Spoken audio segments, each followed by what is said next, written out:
இந்திய திருநாட்டின் வருங்கால தலைவர்களாகிய மாணவர்களாகிய நாங்கள் இந்த தேசத்தை மீட்டுத் தந்த சுதந்திர போராட்ட வீரர்களான தியாகிகளை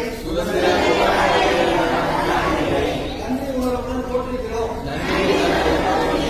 விடுதலை பெற்ற இந்த தேசத்தையும் மக்களையும் பாதுகாக்கவும் வழிநடத்தவும் உள்ள பொறுப்பை உணர்ந்து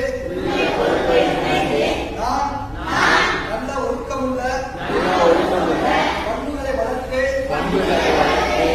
சமதர்ம சமத்துவ சிந்தனையுடன் நன்றாக படித்து முன்னேறுவேன். மது வீட்டுக்கும்